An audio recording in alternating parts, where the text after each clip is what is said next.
that you should remove immediately from your portfolio. You'll be surprised to learn the stock we're focusing on makes that delicious confection we call chocolate.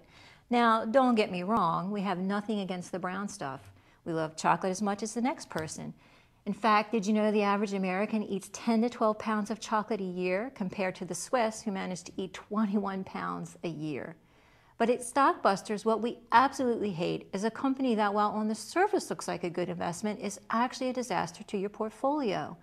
Here to tell you about the chocolate company that isn't worth your investing dollars is Sarah Nunnally.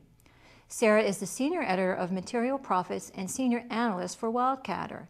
She's been a featured guest on dozens of television shows, including Forbes on Fox and Cavuto on Business. So Sarah, let's jump right into this. What's the company you're advising viewers to stay away from? Rocky Mountain Chocolate Factory, the symbol's RMCF. Its franchise business model has about 300 stores in its operation, and they're located in the U.S., Canada, Guam, and the United Arab Emirates. Well, why are you suggesting viewers avoid Rocky Mountain Chocolate Factory? After all, I read that they were ranked 46 out of Forbes' top 100 companies. It sounds like it would be worth an investing. Well, first, despite these exotic locations, RMCF is not really a global company. With just 4 stores between Guam and the United Arab Emirates, don't expect a big boost in sales from these locations. And while its story is also charming, it's located in Durango on the western slope of the Rocky Mountains, don't expect RMCF stock to be much for longer. The stock had a sharp pullback from its high on July 20th, 2005, and since then, RMCF has never really gotten its groove back. It could be trending slightly higher, but I fear the bottom just might fall out. Well, what's contributing to the pullback?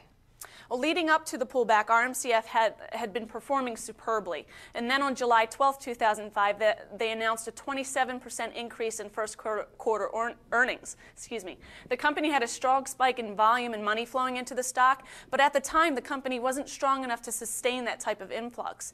It's like blowing too much air into a balloon.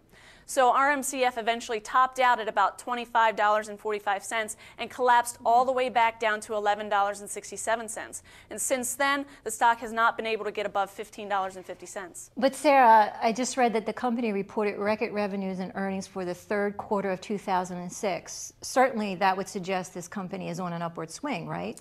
You would think that would be the case, but the stock hasn't responded. In fact, since the announcement, RMCF has actually fallen 3%.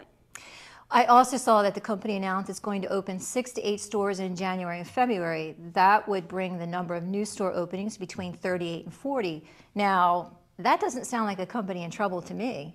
Well, that's true, but keep in mind that number is less than what the company planned to open. And while these new stores will help bring in new sales revenue, we've already seen that stellar earnings reports don't have a huge positive impact on the stock. Okay, so you think the company is headed for trouble. Can you quantify for us what you think the stock will do? From a technical point of view, RMCF's looking at a drop of about $7, and that's roughly 50% of its current value. We know the stock's been having trouble getting above the $15 level for the past 8 months, and I expect that resistance to continue and even increase. Okay, Sarah, if I understand correctly, you profile what we call Stockbusters in every issue of Material Profits, correct? Absolutely. Every month we talk about ways to secure your portfolio and highlight some stocks that could negatively affect your portfolio's health.